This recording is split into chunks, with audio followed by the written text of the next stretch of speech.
स्वागत है आप सभी लोगों का मेरे चैनल साइंस टू टेक्नोलॉजी में। मैं अनुपम विपुल आप सभी लोगों का स्वागत करता हूं आज के शो कैमरा ट्यूसडे में।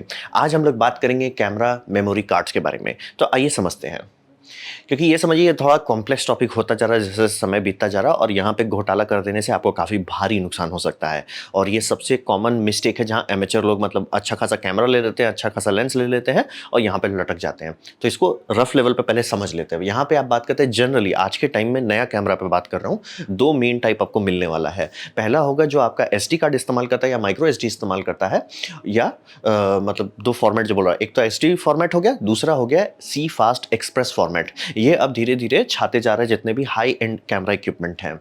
और ये समझिए कि SD कार्ड जनरली सबसे कॉमन होता है। आप सस्ता कैमरा ले रहे हैं तो जनरली उसमें SD कार्ड ही मिलेगा, और ये काफ़ी कॉमन है, हर जगह इस्तेमाल होता है, लेकिन ये बहुत धीमा होता है। और इसका दो कैटेगरी आता है मेन फिजिकल डिफरेंस के साथ, जैसे UHS-1 जो कि आपका नॉर्मल है हर जगह। अगर आपको SD कार्ड बोलता है आप ये सोचते हो तो UHS-1 सोच रहे हो, और वो हो गया UHS-2। अब बात है कि UHS-3 भी आ गया है, लेकिन अभी तक मैंने मार्केट में कोई कार्ड उसका नहीं देखा, और वो एग्जैक्ट वही है, UHS-2 जैसा ही दिखेगा, बस उसकी इंटरनल वायरिंग को थोड़ा इंप्रूव किया। जैसे PCI स्लॉट सेम दिखता है जनरेशन टू जनरेशन, वैसा ही UHS-2 को फाइनल कर दिया गया है। अब उसमें छेड़ेंगे नहीं, UHS-3 जो है उसी का स्पीड को बढ़ा देगा। जैसे UHS-2 का थियोरेटिकल अपर लिमिट है अराउंड 300 Mbps, UHS-2 का UHS-3 को 600 तक ले जाने की कोशिश की जाएगी। तो वही समझिए SD कार्ड होता है जनरली, या तो आप माइक्रो इस्तेमाल करोगे या तो फुल साइज, और उसमें आपको दो कैटेगरी मिलेगा फुल साइज में, UHS-1 या UHS-2। ये एकदम बेसिक लेवल पे होता है, इसलिए अगर आप मॉडर्न कैमरा में देखेंगे सब में जो मतलब मीडियम रेंज का भी है उसमें UHS-2 इस्तेमाल होता है। UHS-1 डाल के आप एक्सपेक्ट मत कीजिए कि उसका परफॉर्मेंस उतना अच्छा रहेगा। और आप फुल साइज़ तो इस्तेमाल करते हैं। माइक्रो SD को भी आजकल, चूँकि माइक्रो SD का डेवलपमेंट इतना हो चुका है कि अगर आप चाहते हैं तो इसको अडाप्टर में डाल के आप अपना कैमरा में इस्तेमाल कर सकते हैं। एकदम हाईएस्ट कैमरा में कोई नहीं कहेगा, लेकिन ऑलमोस्ट परफॉर्मेंस मैच कर जाता है। अब बात करते हैं जो नया रिप्लेसमेंट है SD कार्ड का, सी फास्ट एक्सप्रेस। ये काफ़ी नया है, काफ़ी तेज़ है और अंधेर महंगा है, यानी कि तकलीफ हो जाएगी इसका दाम देख देख के। और इसमें ये समझिए कि इसको X में बताया गया है, जैसे टाइप A 1X है, टाइप B 2X है, टाइप C 4X है। तो बोले भाई ये X सुना सुना क्यों लग रहा है? बात है इसी तरह से PCI एक्सप्रेस चलता है, वो आपका आराम से हो सकता है कि भैया PCI एक्सप्रेस 4X स्लॉट है, 8X स्लॉट है, 16X स्लॉट है, सेम यही है। 1X का मतलब होता है एक PCI लेन है, 2 का मतलब होता है 2 PCI लेन है, C सीरीज में 4 PCI लेन दिया गया है। तो इसीलिए आप टाइप B और टाइप A का अंतर एकदम आधा पाएंगे। मतलब मैं PCI एक्सप्रेस का बात कर रहा हूँ, और इसको बनाने टाइम ये किया गया कि NVMe प्रोटोकॉल को ही उठा के इसमें डाल दिया गया। ये सीधा सीधा NVMe प्रोटोकॉल ही है, तो इसीलिए इसका फ़ायदा होता है कि बहुत तेज़ होता है, ये पागल जैसा तेज़ होता है। आप देख सकते हैं कि मतलब जो अभी मार्केट में है, मैं उसकी बात कर रहा हूँ, ये आपको 800 Mbps कैपिटल B राइट कर सकता है और रीड 1.5 गीगाबाइट तक कर सकता है।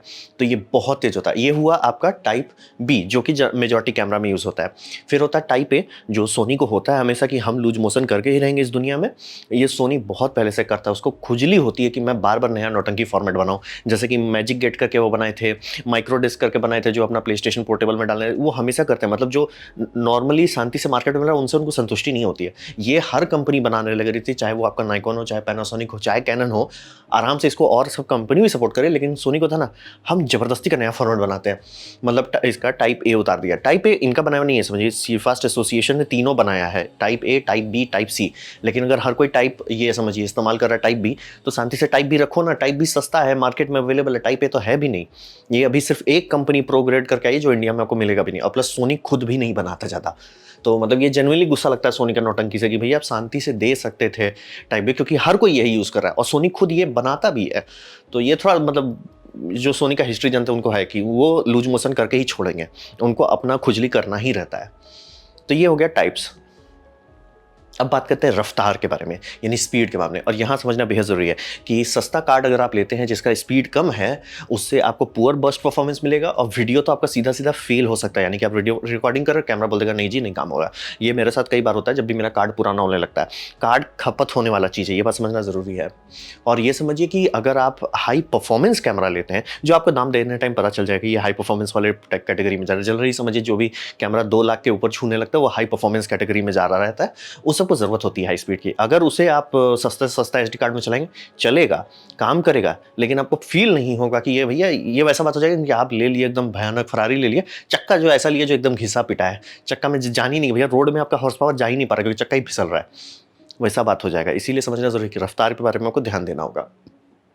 और रफ्तार जानेंगे कैसे, कितना आपको चाहिए।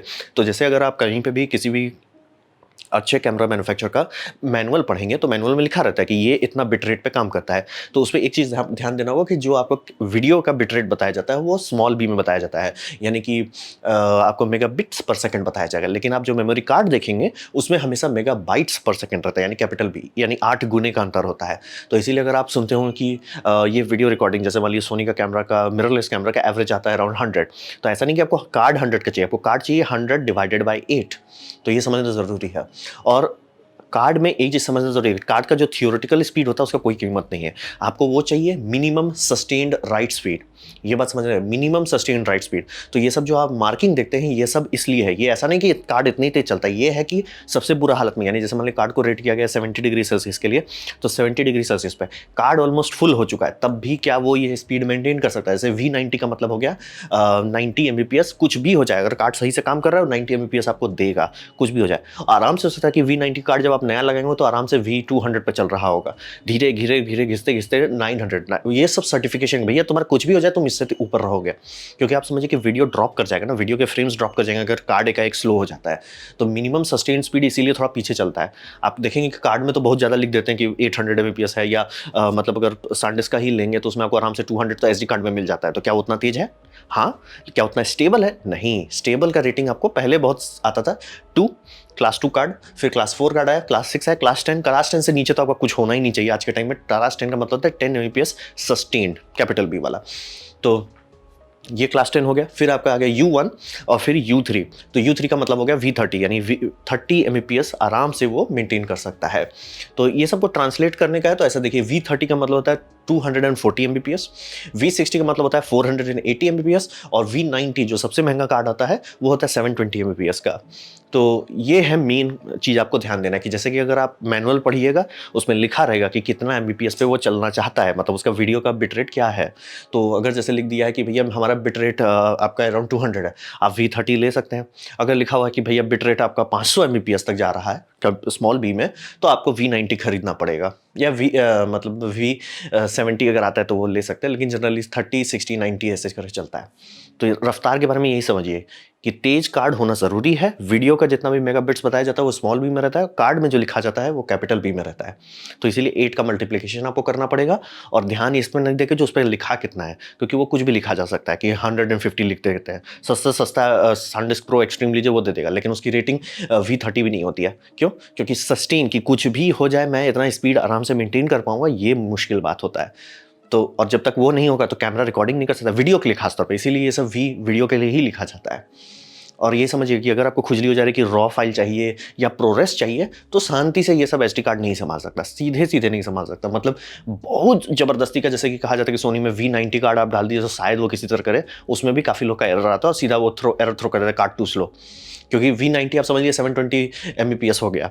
अब 720 अगर 700 तक पहुंचा दे रहा है, समझ रहे, एकदम थोड़ा सा बफर है, तो कार्ड तो जनरली इससे फास्ट रहता है लेकिन स्टेबल नहीं रहता है। इसीलिए जनरली कोई भी कैमरा कंपनी जहां उनको सीरियस होगा कि भैया हमें 4K में वीडियो चाहिए या 8K में वीडियो चाहिए, वो शांति से बोलेंगे SD कार्ड को हटाओ, CFast एक्सप्रेस लाओ। अब CFast एक्सप्रेस में अगर आप देखेंगे कि उसका टाइप A जिसमें सिर्फ एक PCI लेन है, वो जो कि PCI एक्सप्रेस लेन है, उसका स्पीड जो मार्केट में अवेलेबल है आराम से 645 तक चला जाता है, यानी 600 के ऊपर ही रहता है। और आपका रीड तो उससे भी ऊपर चला जाता है, 700 तक चला जाता है। तो ये समझना बेहद जरूरी है कि टाइप A में भी इतना स्पीड है कि जो ढंग से अगर बनाया गया, ढंग से स्पेसिफिकेशन फॉलो किया है, उसका स्पीड इतना होगा कि इसे हटाओ हटाओ। तो कई बार आप लोग को लग सकता है कि यार ये जैसे CFast कार्ड हो गया, ये सब बहुत ज़्यादा महंगा है। हाँ भी और नहीं भी। महंगा है क्योंकि नया है, लेकिन ये बात समझिए कि उतना महंगा नहीं है जब आप स्पीड से कंपेयर करें। क्योंकि जैसे आम लोगों को पता होता है कार्ड V10 और V30 ये मार्केट में सबसे ज़्यादा बिकता है, तो इसके दाम देखें तो कंपेयर। लेकिन अगर आप V90 का कार्ड देखेंगे आपको हार्ट अटैक आ जाएगा, और आधा जगह तो मिलेगा भी नहीं अमेजोन पर V90 कार्ड्स। तो ये समझना बेहद ज़रूरी होता है कि स्पीड को कंपेयर रिलेटिवली करें, और शांति से कोई कैमरा नहीं खरीदना चाहता है कि उसमें आपको ऐसा SD कार्ड खरीदना है जो भगवान भरोसे, और प्लस वो घिसता भी जल्दी है। तो शांति से वो आराम से भैया आप CFast एक्सप्रेस में आ जाओ। इसीलिए सारी कंपनी, चाहे वो कैनन हो, चाहे नाइकॉन हो, चाहे पैनासोनिक हो, चाहे फूजी हो, चाहे सोनी ही क्यों ना हो, सब के सब शांति से CFast एक्सप्रेस में आ गए। और इसका इतना कैपेसिटी है, क्योंकि समझिए ये तो टाइप A की बता रहा हूँ जो 600 है, अभी तक कोई कैमरा मतलब 600 पहुँचता नहीं है। और इसका टाइप B जो मतलब बाकी सब लोग इस्तेमाल कर रहे हैं वो 1200 तक चला जाता है।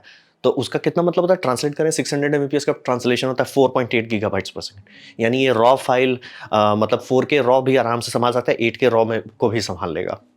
तो यही रफ्तार के बारे में यही समझना है कि मिनिमम सस्टेन स्पीड पे ध्यान दें और उसको 8 से मल्टीप्लाई कर दें, वीडियो का डिवाइड कर दें अगर वीडियो का बिट रेट पता है तो, और अगर कार्ड का पता है तो कार्ड को मल्टीप्लाई करिए ताकि पता चले कि क्या आपका वीडियो ये रिकॉर्ड कर सकता है कि नहीं।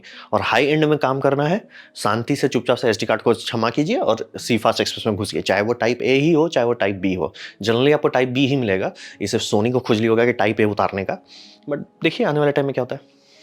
क्योंकि अगर आप लोगों को पता होगा SD कार्ड का भी 3 फॉर्मेट था, micro SD, mini SD and full size SD। Full side बचा हुआ है और माइक्रो बचा हुआ है, मिनी गायब हो गया। तो ऐसा हो सकता है कि सोनी मतलब हार के खड़ा कर दे हाथ के, भैया अंदर कोई खरीदने रहा, क्योंकि दूसरी कंपनी सपोर्ट नहीं करेगी, लोग छोड़ने लगेंगे। तो देखिए आने वाले टाइम में क्या होता है स्पीड वाले साइड में। अब बात करते हैं रिडंडेंसी के बारे में। तो यहाँ पे समझिए कार्ड के बारे में ये समझना जरूरी है, कार्ड हमेशा घिसता है और फेल आज नहीं तो कल हो ही जाएगा।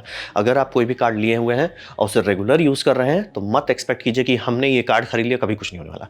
हाँ, बहुत ज़्यादा SanDisk अल्ट्रा एक्सट्रीम प्रो ले लेते हैं और आप उसको इस्तेमाल कर रहे हैं, मतलब समझिए नाइकोन का सबसे D3100 में, तो हाँ कुछ नहीं होना, D31 में उतना हॉर्स पावर ही नहीं है उसको बर्बाद कर सके। लेकिन अगर मान लीजिए जैसे आप A7 Mark IV लिए हुए हैं, D800 लिए हुए हैं, मतलब जो भी थोड़ा सा भी मीडियम रेंज है या करंट कैमरा है वो घिस ही रहेगा। और आप ये समझिए कि जब भी आपको कार्ड में थोड़ा दिक्कत हो, जैसे मेरे केस में होता था, मैं बहुत पहले अगर वीडियो देखेंगे 4 साल पहले का, तो मैं 60 FPS पे करता था। इतना जल्दी जल्दी मेरा कार्ड खराब होने लगा, मैंने छोड़ दिया, भाई नहीं चाहिए, मैं वो कार्ड ही नहीं अफोर्ड कर पाता। तो आपको रिप्लेस करना पड़ता है पीरियोडिकली। जैसे ही आपको इशू आने लगे कि जैसे मान लिया आप रिकॉर्डिंग कर रहे हैं शादी उदी में और 1-2 बार एरर दिखा दिया, शांति से कार्ड बदल दीजिए, रिस्क मत लीजिए। ये काफ़ी कॉमन मिस्टेक है, लोग रिस्क लेते हैं कि निकालते हैं, फूकते हैं, थोड़ा कॉन्टैक्ट साफ करते हैं, 1-2 बार चलता है, लेकिन फिर गलत टाइम पर वो धोखा देता है। बार बार लोग के साथ हुआ है। तो शांति से इशू आना शुरू हुआ मतलब उस कार्ड को रिटायर कीजिए, बैकअप में रख दीजिए कि मतलब मेरा बाकी सारा कार्ड फुल हो गया है या कुछ नहीं बचा है या कुछ कार्ड भूल गए, तो वो अलग बात होता है। लेकिन उसके कभी मेन भरोसा मत कीजिए। इशू आने का मतलब हो गया कार्ड घिस रहा है। फ्लैश चिप जैसे SD कार्ड, SSD जब कंप्यूटर की दुनिया में शुरू में आया था तो सुनते हो ना, wear levelling, flash chip wear levelling, बात वही है। SD कार्ड में भी वही सब होता है, वो घिसता है। तो ये समझना होगा कि जहां वो नौटंकी करना शुरू किया उसे मेन वर्क से हटा दीजिए। और हमेशा आपके पास डुअल कार्ड होना चाहिए, चाहे वो सोनी हो, चाहे वो नाइकॉन हो, चाहे वो कैनन हो, हमेशा आपके पास डुअल होना चाहिए। अगर आप सीरियस काम कर रहे हैं जिसमें आप रीटेक नहीं कर सकते, जैसे किसी की वेडिंग हो गई, स्पोर्ट्स हो गई, तो जनरली लोग डुअल लेते हैं। और डुअल लेने के बारे में आपको ये समझना ज़रूरी है कि ये ऐसा चीज़ है, हर जब आपका कार्ड नहीं खराब हो रहा है तो आपको लगेगा कि इस पर तक खर्च करके इतना डबल कार्ड खरीदे। ये वैसा चीज़ है जो आप चाहोगे कभी ना पता कर चले कि क्यों लोग इसके पीछे खर्च करते हैं, क्योंकि आज नहीं तो कल कार्ड खराब होगा, आज नहीं तो कल गलत टाइम पे आपका वो फाइल करप्ट मारेगा। और जब होगा उस टाइम अगर आपके पास डुअल नहीं रहेगा, आपको तुरंत समझ में आएगा कि सारी कंपनी, मैं हर एक कंपनी की बात कर रहा हूँ, चाहे वो पैनासोनिक हो, जितने भी कैमरा मैन्युफैक्चर, चाहे वो सर्वर मैन्युफैक्चर से क्यों ना, क्यों हमेशा डुअल रिडंडेंसी पे चलते हैं। मिनिमम 2 आपके पास मिनिमम होना चाहिए। तो भाई समझिए, और जब भी आपके पास कोई भी ऐसा चीज़ में रीटेक नहीं कर सकते, जैसे मैं यहाँ पे ये वीडियो कर रहा हूँ, मुझे डुअल की जरूरत नहीं, क्योंकि मान लीजिए अगर मेरा कारण किसी कारण से नहीं रिकॉर्ड होता, मैं दोबारा से ये शूट कर लूँगा। लेकिन आप किसी की शादी में कर दोबारा से बोलिएगा कि भैया फिर से सबको लोग को बुलाइए कीजिए, नहीं होगा ना। तो समझना जरूरी है कि इसीलिए सारे प्रोफेशनल कैमराज में डुअल कार्ड का ऑप्शन रहता है। और डुअल ना भी रहे तो भी आप एक्सटर्नल कुछ जुगाड़ कर सकते हैं। और हमेशा एक स्पेयर कार्ड अपने बैग में रखिए। ये आज नहीं तो कल आपके साथ होगा कि आप कार्ड भूल जाएंगे। ये मेरी गारंटी है, पर्सनल गारंटी। आधे लोग तो शायद बोल भी दें कि नहीं मेरा हो चुका था। और आपके जो बैग है, कैमरा बैग हो, उसमें हमेशा एक स्पेयर कार्ड रखिए, हमेशा। और अपने कार्ड का ख्याल रखें। कार्ड जो है वो भी एक इलेक्ट्रॉनिक इक्विपमेंट है। अगर उसका, जैसे आप कैमरा का ख्याल रखते हैं, कार्ड का भी ख्याल रखें। अगर कार्ड पे बहुत ज़्यादा रफ है, बहुत ज़्यादा रफ एंड टफ हो रहा है, तो कार्ड घिस सकता है। क्योंकि खासतौर पर उसका जो मेटल कॉन्टैक्ट है, जो बार बार ऐसे निकलता रहता है, वो तो आप समझ रहे, आप सीधे सीधे घिस रहे हो उसमें, तो उसको जितना कम से कम हो सके उतना ही करें। उसको भी आप ध्यान रखें, नहीं तो आप ही को सफ़र करना पड़ेगा। और कार्ड रीडर ढंग का खरीदें, क्योंकि सस्ते कार्ड रीडर में जो चिप रहता है वो एकदम बेयर मिनिमम रहता है और वो सही से फाइल नहीं सेव कर पाता, रीड राइट कर पाता है। इसलिए कई बार लोगों को दिक्कत होता है, भाई मेरा कार्ड करप्ट हो गया। कारण है कि जरूरी नहीं कि वो कैमरा से करप्ट हो या कार्ड में कोई फॉल्ट हो सकता है कार्ड रीडर, खासतौर पे सस्ते कार्ड रीडर, वो ढंग से वोल्टेज मेंटेन नहीं करते हैं, वो लटका देते हैं।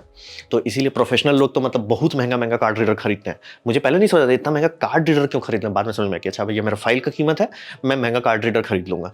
जैसे ये सबसे महंगा आपको एग्जांपल देता हूँ, SanDisk का प्रोफेशनल सीरीज है, सीरीज ही अलग है, लेकिन ये सब $500 का आता है। क्यों आता है, मैंने नीचे वीडियो भी दे दिया, तो आप समझ लीजिए कि कार्ड रीडर पे पैसा ना बचाएं कि सबसे सस्ता कार्ड रीडर खरीद लें। SanDisk का अगर कार्ड आप इस्तेमाल करना है, उसका एक कार्ड रीडर आता है, उसी को खरीद लीजिए अगर आपको थोड़ा सा भी डाउट है तो। रिडंडेंसी मान के चलना है, हमेशा आपके पास 2 होना चाहिए, जिस भी चीज़ में आप रीटेक नहीं कर सकते, और कार्ड हमेशा टाइम बाय टाइम उसको रिप्लेस करते रहिए। आपका बजटिंग में उसका एक होना चाहिए कि मतलब मैं इतना प्रॉफिट निकाल रहा हूँ, इतना पैसा मैं रख दे रहा हूँ कार्ड के लिए, वो बदलते जाना है आपको, क्योंकि वो वेयर आउट करेगा, फेल होगा ही, आज नहीं तो कल होगा। अब बात करते हैं सबका इंपॉर्टेंस के बारे में। सबसे बड़ा दुख दर्द आता है सब लोगों को, यार ये बहुत महंगा है। बात सही है, लेकिन फोटोग्राफी भी महंगा है। ये वैसे मत बनिए कि गरीब लोग जो आईफोन खरीद लेते हैं। इसका क्या मतलब हुआ? जैसे लुइस लॉसमैन इसके बारे में सबसे अच्छा बताते हैं कि आईफोन खरीद लिया, लेकिन सब चीज़ बेच के खरीदते हैं आईफोन। तो जैसे ही तार टूटता है, जो कि आईफोन का महा घटिया तार रहता है, जो बार बार खराब होता रहता है, तार टूटा। अब जैसे एप्पल के पास गया, सर $60 का तार आता है। अब सबसे सस्ता तार अमेज़न में, सबसे सस्ता तार खरीदने का जाके लेंगे, वो एप्पल अफ़ोर्ड नहीं कर सकते थे, ज़बरदस्ती का खरीदे हुए थे। तो वैसा ना बने कि आप कैमरा पे एकदम ओए होए कैमरा ले लिया, 3.5 लाख का, 5.5 लाख का लेंस ले लिया, और कार्ड में कार्ड 60,000 का आता है। भाई आप 6 लाख की इक्विपमेंट की बात कर रहे हो, 60,000 उसके लिए चिल्लर छुट्टा है। क्यों उस पे नौटंकी कर रहे हो? क्यों उस पे पैसा बचा रहे हो? और गलत टाइम पे बोले, अरे यार परफॉर्मेंस अच्छा नहीं आ रहा है, अरे यार फोकस मिस कर रहा है, अरे फाइल करप्ट हो रहा है, लाइक समझिए। तो ये बात मान के आपको चलना होगा कि ये पूरी प्रोफेशन महंगी है, और महंगी होती जा रही है, क्योंकि सबका उम्मीद भागते जा रहा है कि भैया पहले तो था कि फुल एचडी में सब बम बम खुश रहते थे, अब तो सबको 4K चाहिए, भले 4K स्क्रीन भी ना हो, लेकिन 4K चाहिए उनको। और कुछ कुछ लोग तो मुंह खोलने लगे हैं, सर हमको 8K चाहिए। बोला भैया तो महंगा है, इसका मैं आपको बटर लगा के नहीं बोल रहा, महंगा है, तकलीफ होगी। और ये समझिए कि अगर आपके पास डुअल कार्ड वाला है, जो काफ़ी लोग करते हैं, जब दर्द होने लगता है कार्ड खरीदने में, तो ये करते हैं उसको मैराथन करने लगते हैं। मैराथन ना करें। मैराथन करने का मतलब होता है कि एक कार्ड को आप फुल करोगे, फिर दूसरा कार्ड पर राइट करोगे, दोनों रिडंडेंट नहीं है, वो ना करें, वो एकदम ना करें। अगर आपका कार्ड पूरी तरह से मतलब ये कैमरा प्रोफेशनल है, तो शांति से रॉ ऑन बोथ कीजिए। और अगर आपका वो है कि जो मीडियम कैमराज में आता है कि एक हाई स्पीड फॉर्मेट रहता है, एक लो स्पीड रहता है, तो आप एक में रॉ लिखिए और दूसरा में हिफ कीजिए, जेपेग हटा दीजिए। जेपेग से ज़्यादा बेटर हिफ फॉर्मेट है, और हिफ फॉर्मेट में आपको काफ़ी ज़्यादा बिग डेप्थ मिलता है, तो काफ़ी हद तक आप हाईलाइट रिकवरी ट्यूनिंग उनिंग कर सकते हैं। तो मतलब ऑलमोस्ट कस्टमर को नहीं पता चलेगा कि आपने रॉ से नहीं एडिटिंग किया है। तो हिफ आप इस्तेमाल कर सकते हैं। और ये बात समझिए कि जो भी लोग वीडियो में हैं, वीडियो कार्ड के लिए बहुत ब्रूटल होता है, रुला देता है कार्ड को। खासतौर पे जो आप हाई एफपीएस पे, हाई बिट रेट पे चला रहे हैं, वो रुला देगा आपके इसको क्या बोलते हैं, कार्ड को। और सेपरेट बजट हमेशा रखिए। और अगर आपके कार्ड के साथ इशू आता है कि जैसे आपने कोई महंगा कार्ड खरीदा, क्योंकि 20-30 हज़ार के आते हैं, तो आपने कार्ड खरीदा, तो आरएमए कर दीजिए। अगर इशू आ रहा है तो आरएमए का मतलब है कि आप रिटर्न कर दीजिए। भले आपको 600-700 रुपये लगेगा, इंडिया में कहीं मुंबई में भेजना पड़ता है आरएमए के लिए, तो 600-700 रुपये लगेगा, लेकिन बात है कि अगर आपका 20,000 का कार्ड बच जाता है, 600-700 रुपये उतनी महंगी बात नहीं है। तो ये आप कर लीजिए, और चेंज तुरंत कर दीजिए कि आपका कार्ड में को लग रहा है कि जैसे ये एरर आता है, मेरे कैमरा में ये एरर आएगा, movie recording has been stopped automatically, slow card write speed. कि मतलब भैया आप कैमरा बोल रहा है कि नहीं हम इस कार्ड पे भरोसा नहीं कर पा रहे, क्योंकि स्पीड थोड़ा सा अप डाउन होता है। कोई भी ऐसा इक्विपमेंट नहीं बना जिसका स्पीड एकदम कांस्टेंट है। तो कैमरा में बफर रहता है, वो बफर का बस साइज बहुत कम रहता है कि भैया, क्योंकि और भी फुटेज आ रहा है ना, तो भैया हम बफर को फिल कर लेते हैं, तब तक तुम खाली कर, भैया तुम बफर फुल हो रहा है, तुम खाली नहीं कर, तब वो कट कर देता है, तब वो कट कर देता है। तो ऐसे सब कैमरा में होगा। और जिन कैमरा में रहता है कि सिर्फ एक ही कार्ड स्लॉट है, लोग एक्सटर्नल लेके रिकॉर्ड करते हैं ताकि बैकअप रहे। ये ऐसा चीज़ है जो बैंड बजने के बाद ही लोग को समझ में आता है कि क्यों इस पे लोग खर्च करते हैं। तो इंपॉर्टेंस समझिए, ये महंगा चीज़ है, एकदम सही बात है, लेकिन फोटोग्राफी कोई बच्चों को खेलने की चीज़ नहीं है, और कोई सस्ता चीज़ नहीं है। आप कई कई लाख का इक्विपमेंट लेके घूम रहे हो, और उसके बाद आप सबसे सस्ता कार्ड खरीद ले रहे हो अमेजोन में, वो आप ही की गलती होगी। और डुअल है तो प्लीज़ यूज़ करें, मैराथन ना करें। आप दोनों में रॉ रखें, उससे बेटर कुछ नहीं होता है। और अगर ऐसा है कि भैया एक सी फास्ट एक्सप्रेस कार्ड है और दूसरा UHS-2 है, रॉ रखिए और हिफ रख दीजिए। और वीडियो अगर आप करते खूब, तो ये बात मान के चलिए, अगर आप सस्ते फ्रेम रेट पे करते हैं, यानी कि 24 फ्रेम पर सेकंड पे खूब रिकॉर्डिंग कर रहे हैं, तब दिक्कत नहीं होता, तब कार्ड आराम से संभाल लेगा। 60 पे करते हैं तो कार्ड बोलेगा भाई क्या कर रहा है। 120 करने लगते हैं बात बात पे, तो कार्ड बोलेगा हाँ भाई हम ही मिले घिसने के लिए, घिसो। फिर बाद में वो एरर ऐसे भेजने लगेगा। तो ये समझना जरूरी है। बजट आपके पास अलग से होना चाहिए, कार्ड के बारे में भी आपको सोचना होगा। और इशू होता है, आरएमए करा दीजिए, आपको संडेस का फॉरम में मिल जाएगा, जहाँ पे आप लोग रिटर्न लिख सकते हैं कि क्या प्रॉब्लम हो रहा है, क्या इशू हो रहा है, और जनरली वो कर ही देते हैं रिप्लेस। और चेंज तुरंत कर देते, तुरंत अगर आपको इशू आ रहा है, ये सब मैसेज आ रहा है, निकाल के हटा दीजिए, रिस्क ना लें। तो ये है इंपॉर्टेंस इसका। तो ये था मेरा presentation card memory, camera memory card system के बारे में। उम्मीद करता हूँ आपको अच्छा लगा, कुछ सीखने मिला हो, कुछ समझ में आओ। अगर ऐसा है, लाइक कर दें, दोस्तों शेयर कर दें, उससे मेरा काफ़ी भला होगा। नहीं अच्छा लगा, नहीं पसंद आया, कोई बात नहीं, आप डिसलाइक दबा सकते हैं। मैं कहूँगा डिसलाइक 2 बार दबाएं, उससे मुझे पता चलेगा कितना ना पसंद हुआ है। मैं आपसे कहूँगा कि कॉमेंट लिखें, मैं हर कमेंट को पढ़ने की कोशिश करता हूँ।